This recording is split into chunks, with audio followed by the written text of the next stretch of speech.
Hello my dear students, alternating current का आज हम लोग का आखिरी क्लास है माय डियर। इसके बाद 2 क्लासेस होंगी इलेक्ट्रोमैग्नेटिक वेव्स की, विद्युत चुंबकीय तरंगों की माय डियर। बहुत छोटा सा चैप्टर है और उसके बाद यानी कि अगले 3-4 दिनों के अंदर आपका शुरू होने वाला है मॉडर्न फिजिक्स माय डियर। बहुत ही शानदार है माय डियर मॉडर्न फिजिक्स। बहुत जल्द 3 से 4 दिनों के अंदर शुरू हो जाएगा आपका, और उसका वेटेज आपके एग्जाम में 22 मार्क्स का होता है। 22 मार्क्स का आपका आता है मॉडर्न फिजिक्स माय डियर।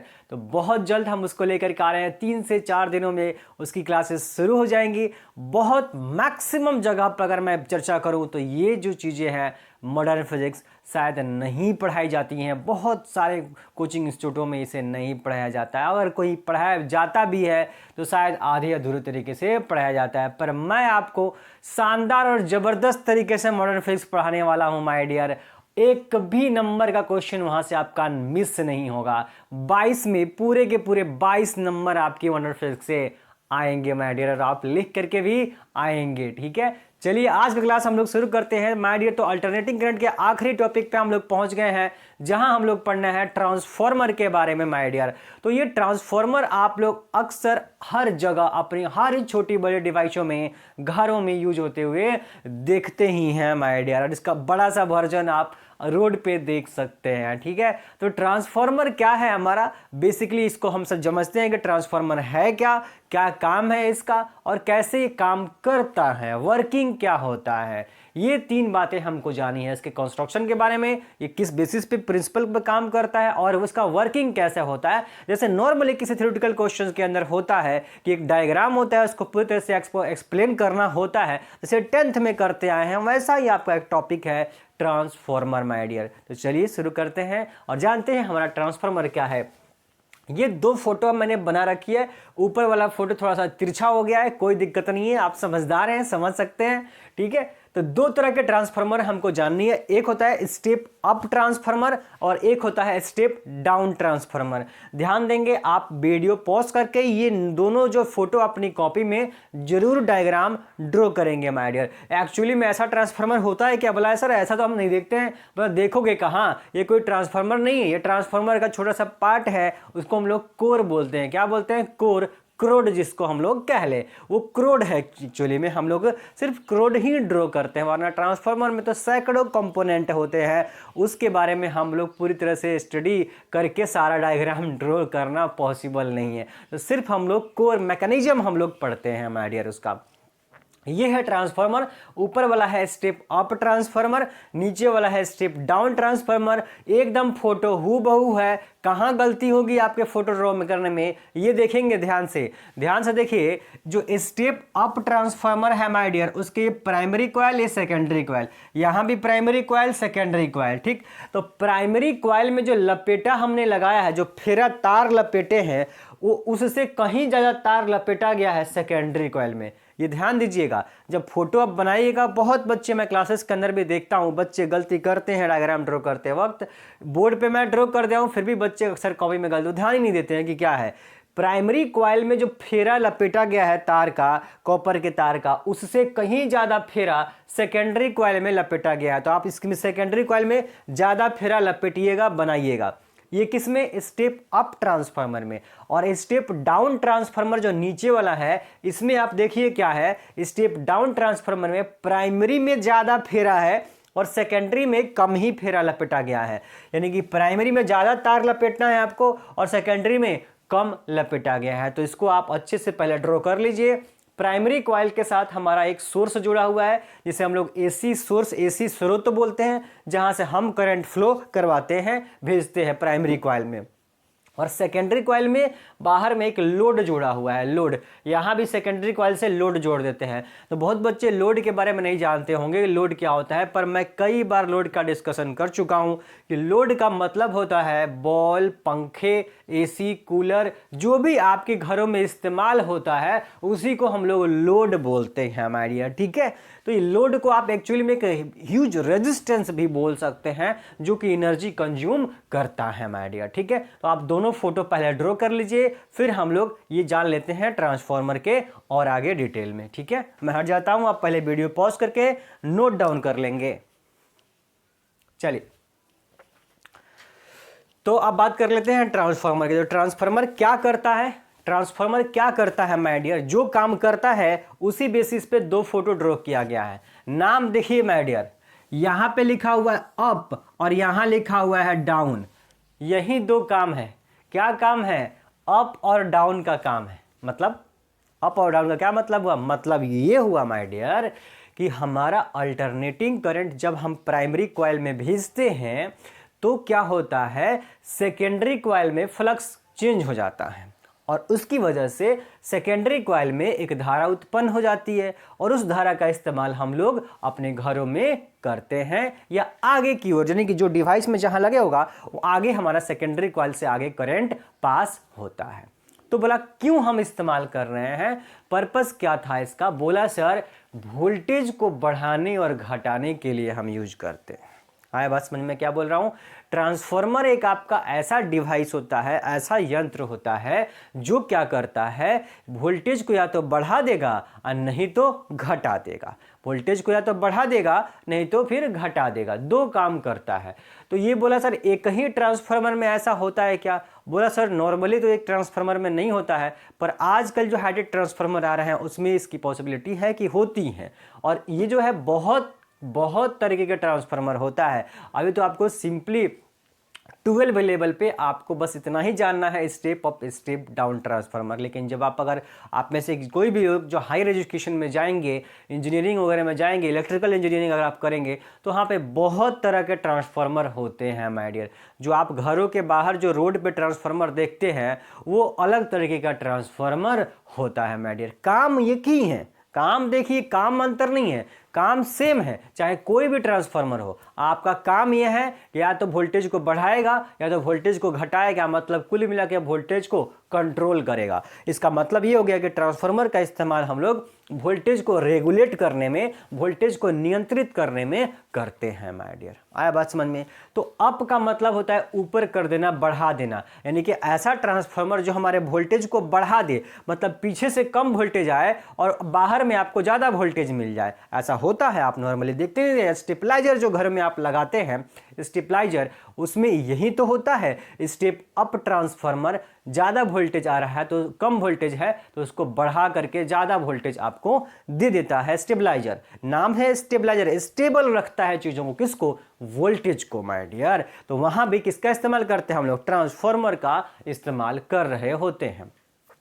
तो स्टेप अप का मतलब हो गया, अप का मतलब ऊपर कर देना, ऐसा ट्रांसफार्मर जो आपके इनपुट वोल्टेज को बढ़ा दे आउटपुट पर। यह से आपका ये इनपुट हो जाएगा, ये आपका इनपुट है और ये आपका क्या है, लोड, ये क्या है माय डियर, आपका आउटपुट है। तो इनपुट पे हम जितना वोल्टेज देंगे उससे ज़्यादा वोल्टेज हमें कहाँ मिलेगा, आउटपुट पर। तो ऐसे ट्रांसफार्मर को स्टेप अप बोलेंगे। और डाउन का मतलब होता है कम कर देना, घटा देना। तो जितना वोल्टेज हमको इनपुट पे देंगे आउटपुट पे हमें उससे कम ही वोल्टेज मिलेगा, वोल्टेज को घटा देगा माय डियर।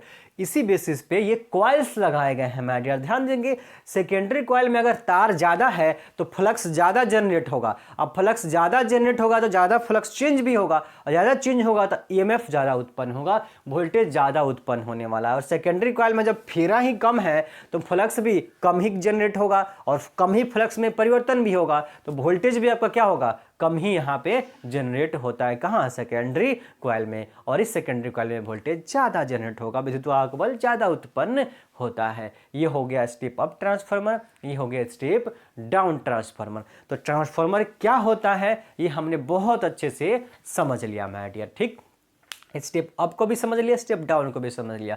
अब बोला इसमें कंस्ट्रक्शन में क्या है, तो कंस्ट्रक्शन में अब मैं बोल ही चुका हूं पहले भी कि हम लोग नॉर्मली कोर की सिर्फ बात करते हैं। तो ये आपका एक आयरन का कोर है, किसका बना हुआ है, आयरन कोर का। किसका बना हुआ है, आयरन का। किसका बना हुआ है माय डियर, आयरन, आयरन का। बोला कौन सा आयरन, बोला सॉफ्ट आयरन, कोमल लोहा। एक ऐसा लोहा जो कैसा हो, कोमल हो एकदम से। कोमल लोहे का एक कोर बना होता है। और ये कोर जो होता है आप बिल्कुल देखे होंगे, ऐसा नहीं कि आप इससे अनभिज्ञ हैं माय डियर, आप देखे होंगे। आप घरों में किसी छोटे डिवाइस में, आप रेडियो में देख सकते हैं, टीवी में देख सकते हैं, आप कंप्यूटर में हर जगह पे, मैक्सिमम जगह पे जहां वोल्टेज को हमको कंट्रोल करना है वहां ट्रांसफार्मर होगा ही होता है माय डियर। ठीक है, तो आप यहाँ इसके अलावा आप लाउड स्पीकर वगैरह में भी देख सकते हैं। ठीक है, हर जगह आपको देखने को मिल जाता है। तो जो ये आयरन कोर होता है, ये कोई मटेरियल एक सिंगल ब्लॉक नहीं होता है, एक ब्लॉक को पतले पतले सीट में कट कर दिया जाता है माय डियर, और बहुत सारा पतला पतला पतला पतला सीट होता है। तो ये जो हमने ऐसे दो ही बना रखा है, इसका कंस्ट्रक्शन मैंने एकदम सिंपल से सिंपल फोटो ड्रॉ करने की कोशिश की है, ताकि इसका 3D फोटो आपको ड्रॉ करने में कठिनाई होगी तो उसको कोई दिक्कत ना हो, आप बच्चों को सिर्फ डायरेक्टली 2D फोटो एक तरह से ड्रॉ कर दें, सिंपल फोटो एकदम से।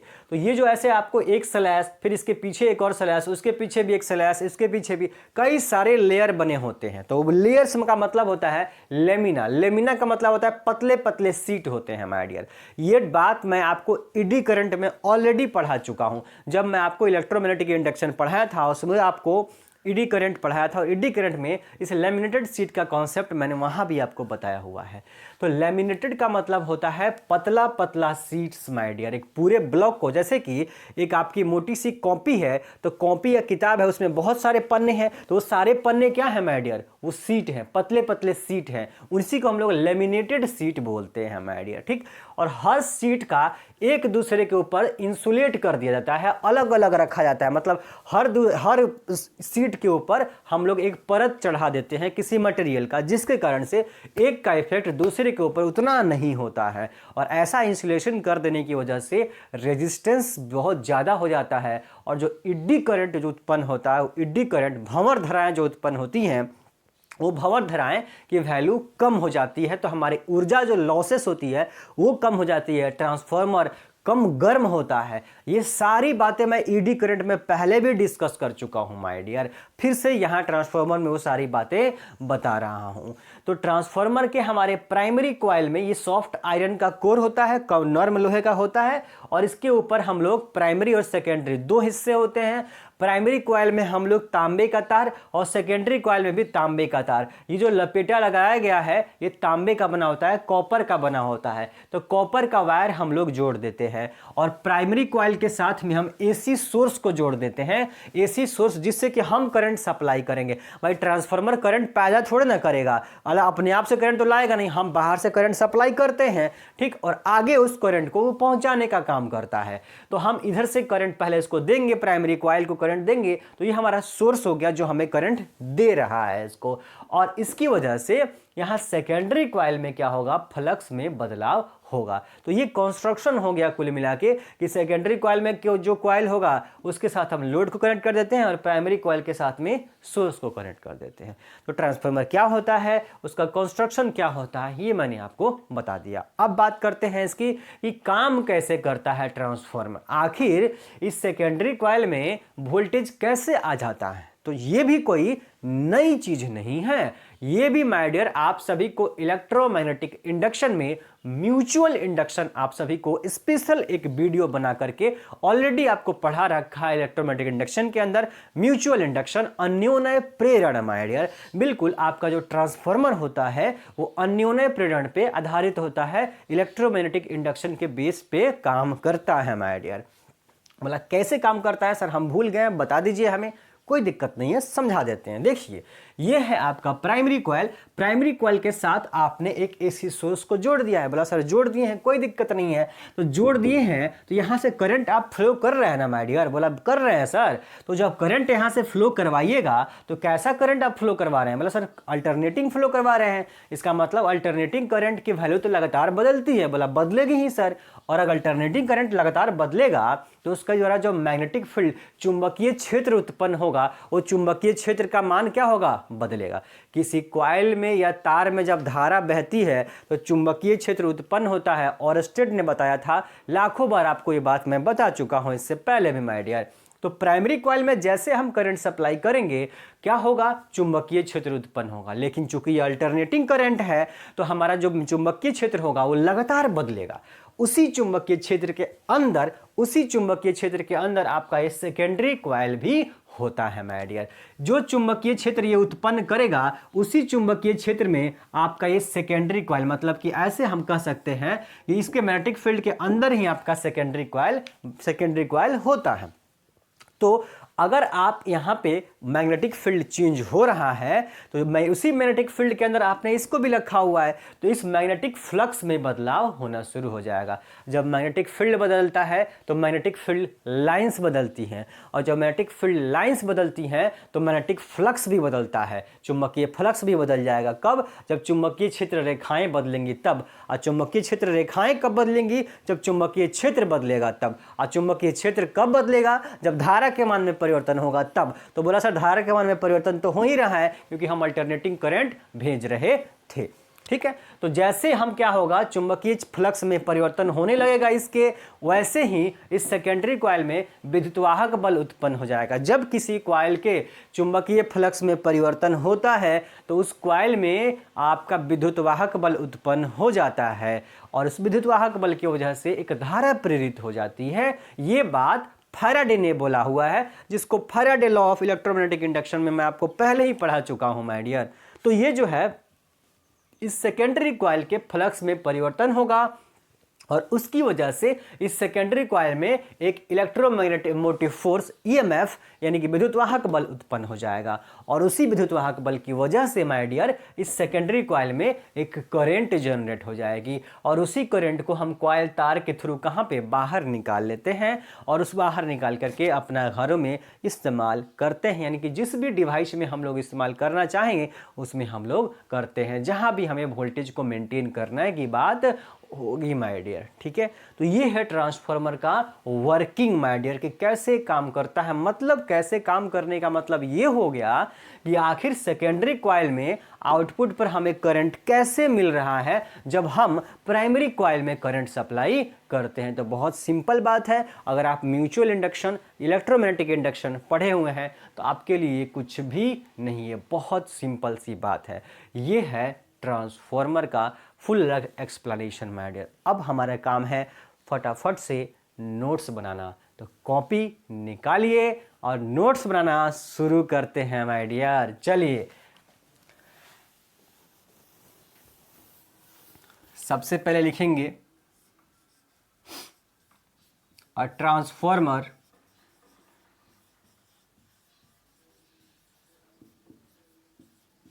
Is an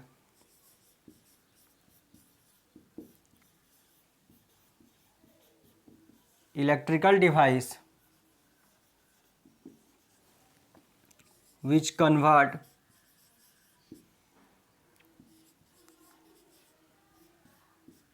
low AC voltage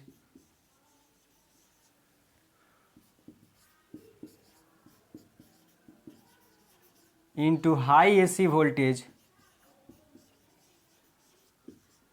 and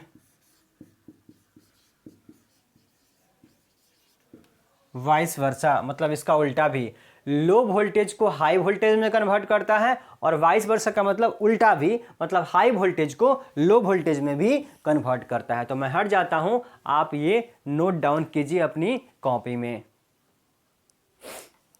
video pause करके लिख लेंगे। ठीक है, मैं हिंदी मीडियम के बच्चों के लिए भी लिख दूं। मैं देखिए माय डियर, ये एक इकलौता चैनल है न्यूमेरिकल वाले बाबा, जहां पे आपको हर टॉपिक, चाहे वो सब्जेक्टिव हो चाहे साम वाली ऑब्जेक्टिव हो, हर टॉपिक हिंदी और इंग्लिश दोनों में बताया जाता है, दोनों में पढ़ाया जाता है, ताकि हर जो जितने भी बच्चे हैं सभी की सभी पढ़ाई हो सके और सब अच्छे से माय डियर पढ़ सके और शानदार दमदार रिजल्ट लेकर के आ सके माय डियर। ठीक है, अदरवाइज आप मैक्सिमम जगह या तो इंग्लिश में पढ़ेंगे या तो फिर हिंदी में पढ़ रहे होते हैं। चलिए हिंदी में लिख लेंगे हिंदी वाले बच्चे।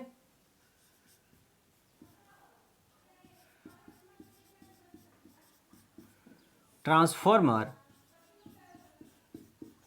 एक ऐसा विद्युत यंत्र है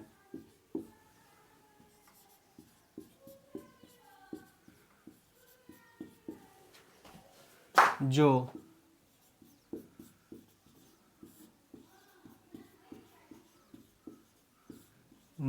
वोल्टेज को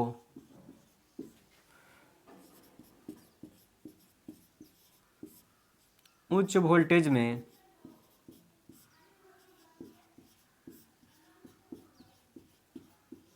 तथा उच्च वोल्टेज को निम्न वोल्टेज में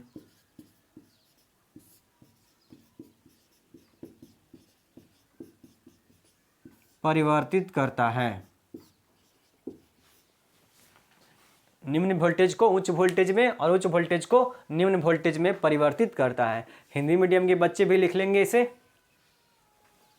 लिख लीजिए, नोट डाउन कर लीजिए। मिटा करके मैं मिटा दे रहा हूं, फिर आगे लिखूंगा इसके बारे में।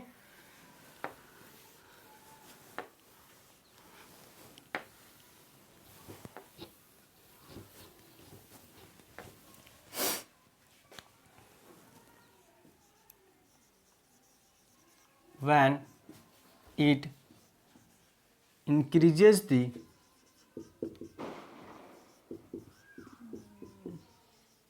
output voltage, it is called a step up transformer,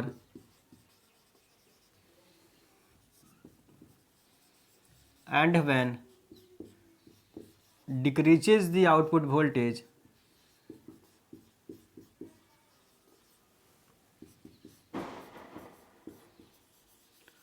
it is called step down transformer।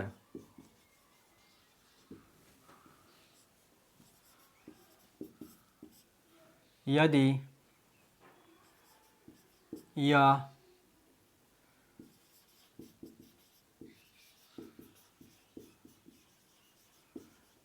Output voltage को बढ़ा देता है तब इसे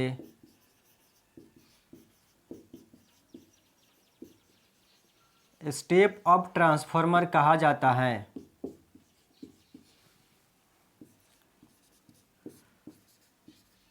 तथा यदि यह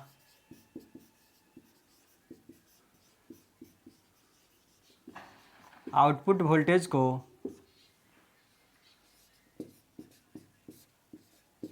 घटा देता है तब इसे स्टेप डाउन ट्रांसफार्मर कहा जाता है। स्टेप डाउन ट्रांसफार्मर का आप मेरी बात को सुन के भी लिख सकते हैं, मैं आराम आराम से लिखता हूं। आप जो मैं बोल रहा हूं तो सुन के भी आप सारी बातें अपनी कॉपी में नोट डाउन कर सकते हैं माय डियर, ठीक है। नोट डाउन कर लेंगे, हिंदी और इंग्लिश दोनों मीडियम के बच्चे लिख लेंगे। चलिए अब मैं इसे मिटाता हूं, फिर इसकी प्रिंसिपल को लिख देता हूं। नोट्स बनाना मैं आज से नहीं 2-1.5 महीने हो गए जब से आपका क्रैश कोर्स चल रहा है, मैं लगातार कहता हूं नोट्स बनाना जरूरी है। और 100 के 100% क्वेश्चन माय डियर, 70 के 70 नंबर के क्वेश्चन यहीं से आएंगे माय डियर। जो मैं पढ़ा रहा हूं यहीं से क्वेश्चन आने वाला है माय डियर। बस आप एक बार जो मैं पढ़ा रहा हूं उसका नोट्स बनाइए और 2 से 3 बार रिवीजन जरूर कीजिए माय डियर। आप 90+ मार्क्स लेकर के आएंगे फिजिक्स में, ये मेरा यकीन है और मेरा वादा भी है आपसे। चलिए प्रिंसिपल लिखते हैं my dear.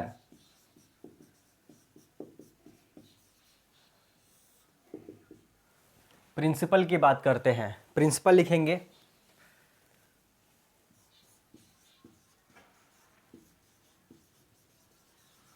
Transformer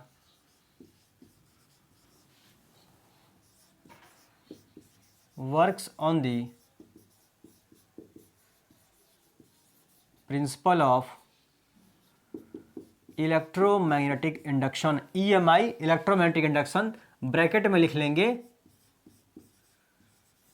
mutual induction. आप लिखिए, तब तक मैं इसमें इंक ले लूं माय डियर।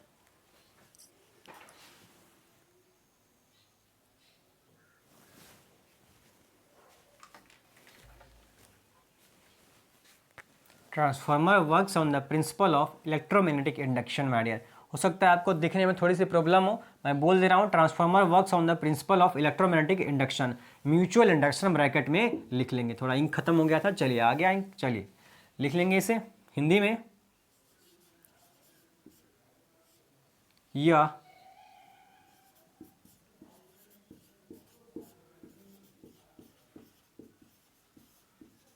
विद्युत चुंबकीय प्रेरण, विद्युत चुंबकीय प्रेरण ब्रैकेट में लिखेंगे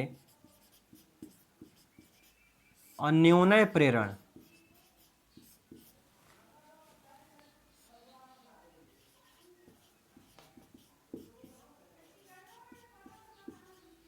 के सिद्धांत पर कार्य करता है। या विद्युत चुंबकीय प्रेरण के सिद्धांत पर कार्य करता है। नोट डाउन कर लीजिए माय डियर। चलिए दिख रहा है आपको, कोई दिक्कत नहीं है। प्रिंसिपल हो गया ये।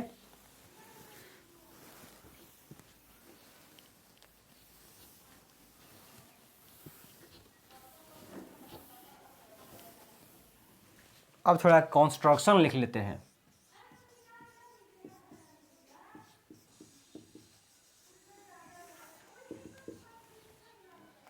कंस्ट्रक्शन लिख लेते हैं my dear.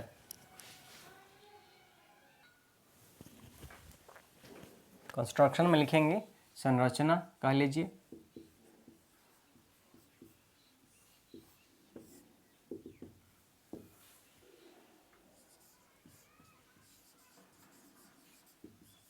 It consist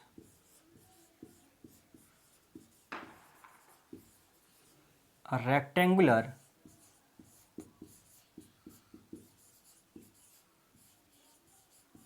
soft iron core, ये मार्कर भी नहीं चल रहा है my dear. Soft iron core, it consist soft iron core made of, एक सेकंड रुक जाइए,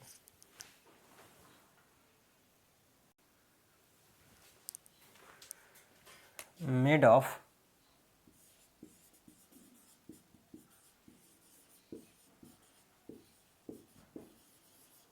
laminated sheets well insulated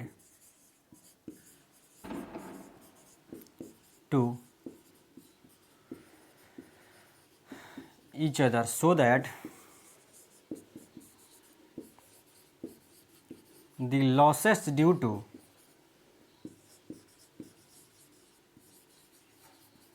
eddy current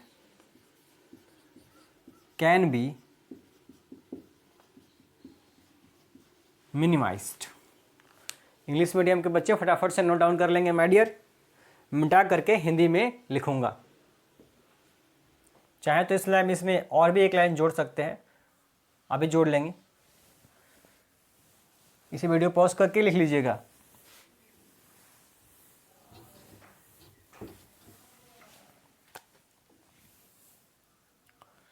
संरचना में लिखेंगे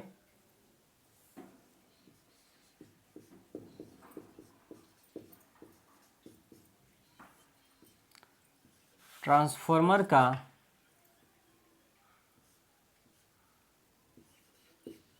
कोर लैमिनेटेड शीट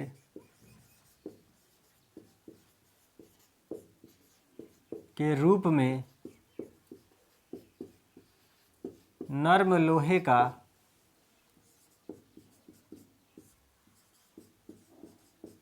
बना होता है तथा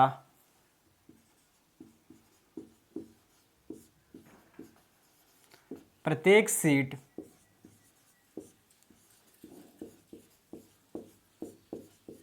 एक दूसरे से इंसुलेटेड होते हैं ताकि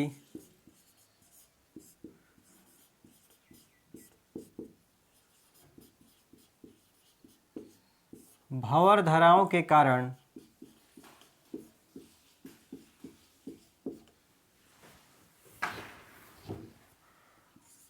होने वाले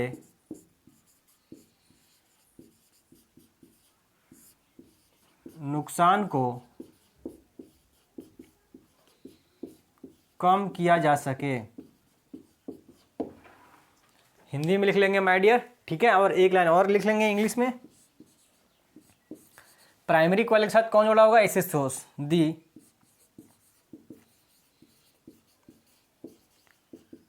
primary coil is attached to AC source and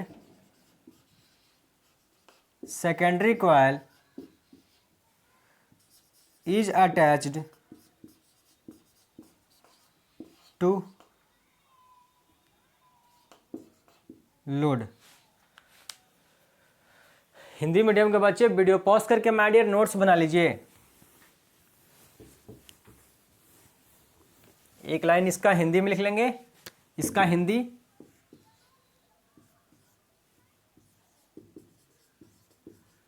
primary coil को प्राथमिक कुंडली बोलते हैं, प्राथमिक कुंडली। प्राइमरी कॉइल के साथ अगर आपको अच्छा मार्क्स लाना है माय डियर तो शुद्ध शुद्ध हिंदी लिखिएगा एकदम 100%। तो थोड़ी सी मुश्किल है, आपको एक दो शब्द इंग्लिश का लिखना ही पड़ेगा एग्जाम के अंदर माय डियर। प्राइमरी कॉइल के साथ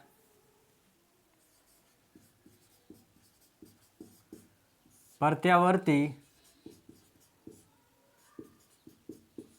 धारा स्रोत जुड़ा होता है,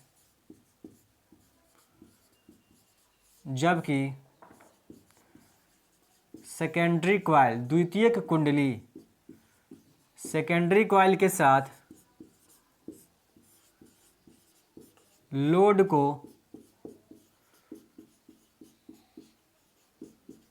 जोड़ा जाता है। ये हो गया कंस्ट्रक्शन माय डियर। तो प्रिंसिपल लिखा दिया, कंस्ट्रक्शन लिखा दिया, अब वर्किंग बच गया। वर्किंग बनाएंगे, नेक्स्ट हेडिंग बनाइए वर्किंग। ट्रांसफार्मर का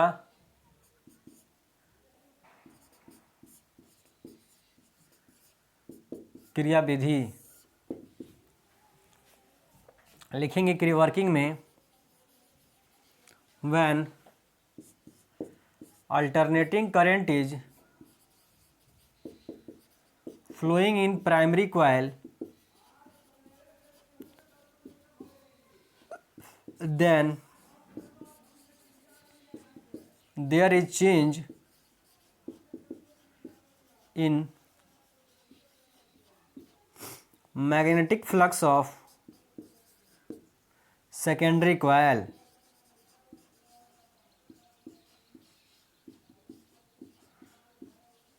and hence, ऊपर लिखता हूं मिटा के, नहीं दिखेगा आपको। ये हिंदी मीडियम के बच्चे नोट डाउन कर लेंगे my dear. Secondary coil and hence an EMF is induced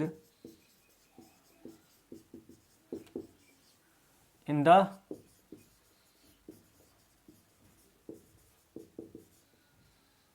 secondary coil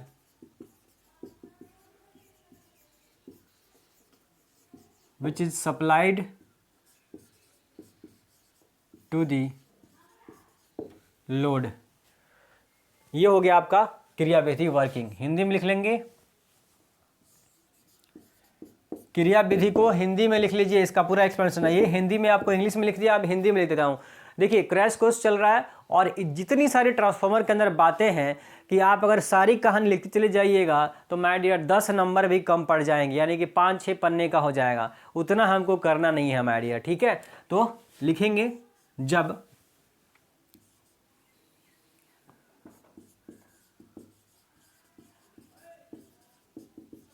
primary coil में प्रत्यावर्ती धारा अल्टरनेटिंग करंट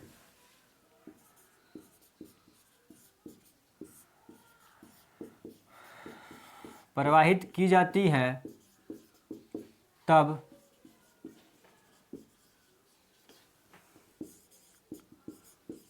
सेकेंडरी कॉइल के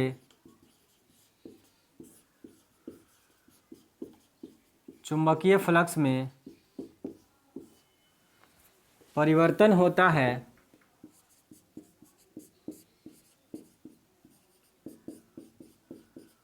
जिससे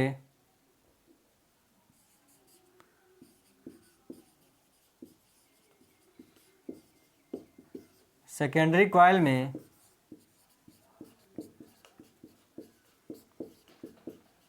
विद्युतवाहक बल प्रेरित हो जाता है तथा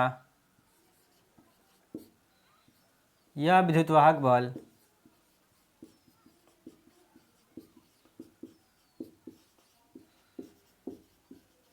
लोड तक पहुंचता है। ये हो गया इसका आपका वर्किंग माय डियर। अब इसी वर्किंग के अंदर आपको थोड़ा सा, अभी तक हमने केवल थ्योरेटिकल बातें की, अब हम कुछ बातें करेंगे फॉर्मूला बेस्ड। ठीक है, तो फटाफट से इसे नोट डाउन कर लेंगे। वीडियो पॉज करके मैं मिटा दे रहा हूं।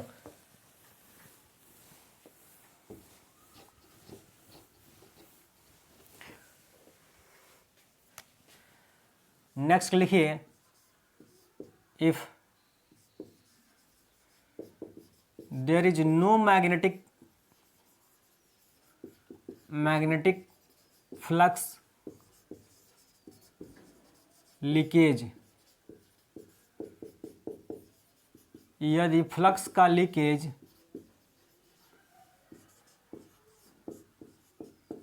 नहीं हो, जब कोई फ्लक्स का लीकेज नहीं होता है माय डियर, मतलब जो प्राइमरी कॉइल में जो फ्लक्स होता है वहीं अगर सेकेंडरी कॉइल में फ्लक्स हो, तब ऐसे केस में जो फ्लक्स का रेट होगा वो दोनों में क्या होता है, सेम होता है। तो अगर कोई फ्लक्स में क्या हो, लीकेज नहीं हो, तब क्या होगा,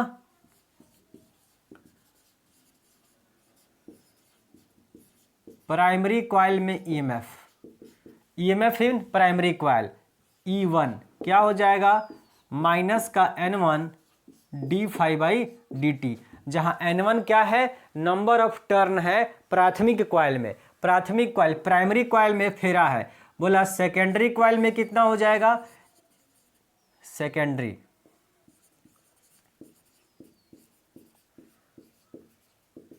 सेकेंडरी कॉइल में ईएमएफ क्या हो जाएगा, माइनस का N2 d∅dt। अभी मैंने लिखा कि फ्लक्स का अगर लीकेज नहीं होगा तो यहाँ जो d∅dt होगा वहीं क्या होगा, यहाँ होगा। ठीक है, तो ये फैराडे के नियम से, ये फार्मूला कहाँ से आया सोचेंगे, तो फैराडे का नियम से पढ़ा चुका हूँ। विद्युतवाहक बल जो उत्पन्न होता है E बराबर d∅dt होता है, अगर फेरा का संख्या 2 4 5 है तो उससे गुना कर देते हैं, मल्टीप्लाई कर देते हैं। तो ये प्राथमिक कॉइल का हो गया, ये सेकेंडरी कॉइल का हो गया। तो फ्लक्स लीकेज नहीं होगा तो प्राइमरी कॉइल का ईएमएफ और सेकेंडरी कॉइल का ईएमएफ क्या हो जाएगा, ई N1 minus N1 d∅dt minus N2 d∅dt, और दोनों को डिवाइड कर दीजिए। इसको अगर इक्वेशन 1 मान लीजिए, इसको सेकंड मान लीजिए, तो यहाँ से डिवाइड करवा के देख लेंगे, from equation first divide by second, E1 by E2। जब E1 में E2 से डिवाइड कीजिएगा तो d∅ से d∅dt कट जाएगा, तो क्या बचेगा, माइनस से माइनस कैंसिल हो जाएगा, तो N1 बाई N2 बचेगा। क्या बचेगा, N1 बाई N2 हो जाएगा। तो E1 by E2 equal to N1 by N2 होता है। फटाफट से फॉर्मूला नोट डाउन कीजिए, एग्जाम के लिए बहुत इंपॉर्टेंट है ये माय डियर। यहाँ से एग्जाम के अंदर क्वेश्चन आते हैं तो इसे तुरंत फटाफट से नोट डाउन करेंगे।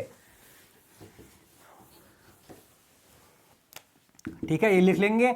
यहाँ पे N2 बाई N1 को हम लोग K बोलते हैं, और ये K क्या नाम दिया जाता है, इसको transformation ratio. K N2 by N1 को बोलते हैं ट्रांसफॉर्मेशन रेशियो। नेक्स्ट लिखेंगे आगे,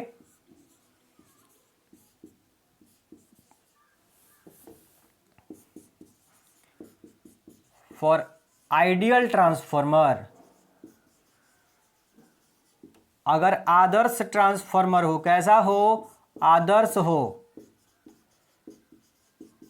अगर माय डियर ट्रांसफॉर्मर अगर, तो इनपुट पावर जो होगा, जो इनपुट पावर होगा वो आउटपुट पावर के बराबर होगा। इसका मतलब पावर का लॉस नहीं होगा। अगर ट्रांसफॉर्मर आपका कैसा हो माय डियर, आइडियल हो, आदर्श हो, तो कि जो कि होता नहीं है, इसलिए आइडियल केस में जो इनपुट पावर होगा वहीं आउटपुट पावर होगा। और पावर का फार्मूला आपको पढ़ा चुका हूँ, वोल्टेज इंटू करंट होता है, यहाँ का वोल्टेज करंट, यहाँ का वोल्टेज करंट। तो बोला हम लोग सर वोल्टेज को क्या लिखते हैं, ई से लिखते हैं, तो E1 इंटू I1, यहाँ पे क्या हो जाएगा E2 इंटू I2। आया बात समझ में, वोल्टेज करंट VI हो जाएगा, input power output power my dear, ठीक है, दोनों लिख देंगे। बोला सर यहाँ से E1 बाई E2 क्या मिलेगा मुझे, E1 बाई E2 आकर के डिवाइड कर जाएगा इधर और E1 जा करके डिवाइड कर जाएगा इस साइड में, तो क्या मिल जाएगा E2 बाई E1 मिल जाएगा। तो E1 में आकर के E2 भाग कर गया इधर और I1 जा करके भाग कर गया इधर, तो I2 बाई I1 मिल गया। और अभी थोड़ी देर पहले आपको यहाँ पे लिखा था E1 by E2 equal to N1 by N2 equal to N1 by N2, अभी पढ़ाया था। तो ये आ गया फार्मूला, आपको ध्यान रखना है, काफ़ी इंपॉर्टेंट फार्मूला है माय डियर, एग्जाम के व्यू से मोस्ट इंपॉर्टेंट फार्मूला में से एक है ट्रांसफॉर्मर में। यही एक्चुअली में एक ही फार्मूला है ट्रांसफॉर्मर में कि जो वोल्टेज का रेशियो होगा वो फेरा के रेशियो के बराबर होगा। जो वोल्टेज का रेशियो होगा वो फेरा के रेशियो, N1 N2 क्या है, फेरा का संख्या, नंबर ऑफ टर्न है प्राइमरी कॉइल में, नंबर ऑफ टर्न है सेकेंडरी कॉइल में।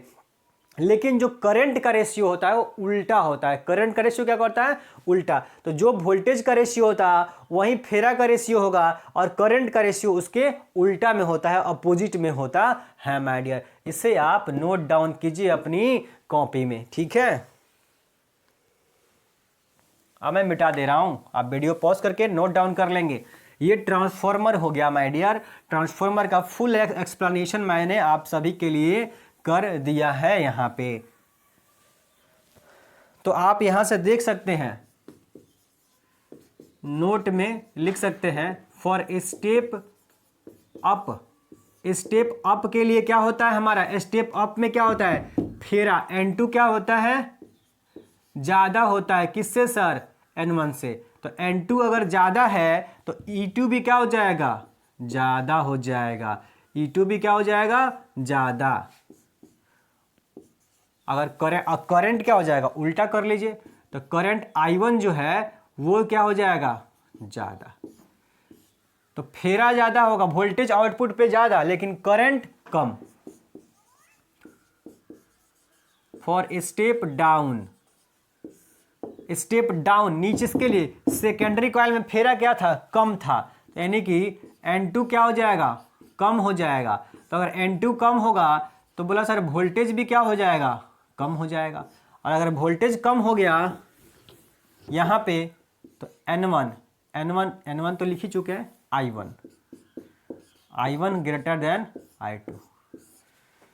ये सब ऑब्जेक्टिव क्वेश्चन है माय डियर, सबका सब ये ऑब्जेक्टिव क्वेश्चन बता रहा हूं। स्टेप अप ट्रांसफार्मर में सेकेंडरी कॉइल में फेरा ज्यादा होता है, वोल्टेज भी ज्यादा होता है, करंट की वैल्यू कम होती है। नोट डाउन करेंगे माय डियर ये।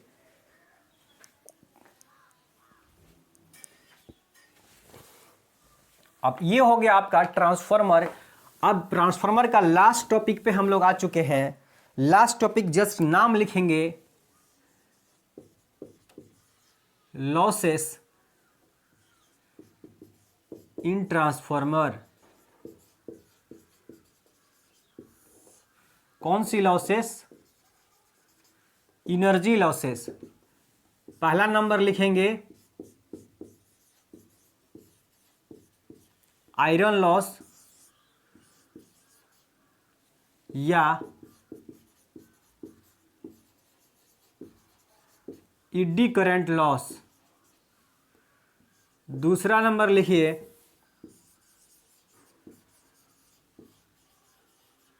Copper loss. तीसरा नंबर लिखेंगे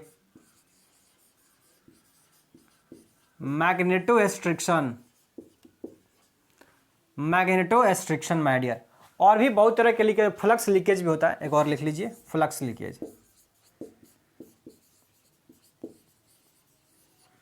ये सब ऊर्जा लॉस है ट्रांसफार्मर में। ट्रांसफार्मर में एनर्जी लॉस कई तरीके की होती हैं। नाम पे मत जाइएगा माय डियर, नाम पे मत जाइएगा कि आयरन का लॉस हो जाएगा, कॉपर का लॉस हो जाएगा। माय डियर ऐसा नहीं होता है। आयरन लोहा लॉस नहीं करेगा, तांबा लॉस नहीं होगा, तांबे में ऊर्जा लॉस होगा, आयरन में लो ऊर्जा लॉस होगा। तो आपका कोर होता है, मैं आपको समझा दे रहा हूं, जस्ट आपको नाम याद रखना है, अगर कभी आ जाए एग्जाम में ये आता है माय डियर, ये है मोस्ट इंपॉर्टेंट माय डियर, ये आता है लॉसेस इन ट्रांसफार्मर, एग्जाम के अंदर आता है। दो लॉस आपको बोलेगा लिखने के लिए ट्रांसफार्मर में, तो आयरन लॉस, कॉपर लॉस लिख दीजिएगा। कॉपर लॉस का मतलब होता है तांबा का लॉस, तांबा लॉस नहीं होता है, तांबे में ऊर्जा लॉस होता है। बोला तांबा कहां है सर, तो ये जो प्राइमरी कॉइल और सेकेंडरी कॉइल में जब तार लपेटे हैं, इस तार में ऊर्जा का नुकसान होता है। कैसे होता है, करंट फ्लो होगा तो हीट जनरेट होगा, आप सभी पढ़ चुके हैं, तो उष्मा के रूप में ऊर्जा ही ना लॉस हो जाएगा हमारा।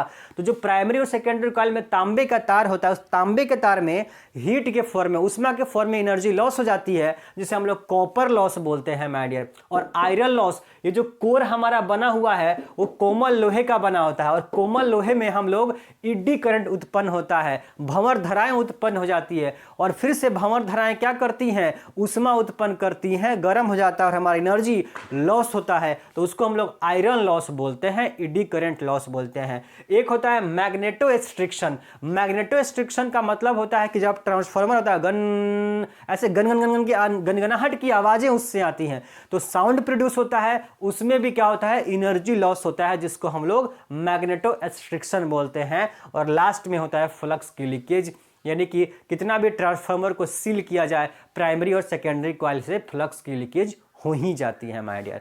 तो ये हमारी कुछ एनर्जी लॉसेस थी। ये है आपका फुल एक्सप्लेनेशन ट्रांसफार्मर के, एक एक पॉइंट मैंने ट्रांसफार्मर का आपको समझाया पहले, फिर एक एक पॉइंट सारी बातें लिखा भी दिया। इससे बाहर ट्रांसफार्मर में कोई क्वेश्चन नहीं पूछा जाएगा। इस तरह से आपका अल्टरनेटिंग करंट, इलेक्ट्रोमैग्नेटिक इंडक्शन का ये यूनिट पूरी तरह से समाप्त हो गया है माय डियर। अब 1 से 2 क्लासेस होंगी इलेक्ट्रोमैग्नेटिक वेव्स की, विद्युत चुंबकीय तरंगों की, और फिर उसके बाद मॉडर्न फिजिक्स शुरू होने वाला है माय डियर। मिलते हैं अगली क्लास में।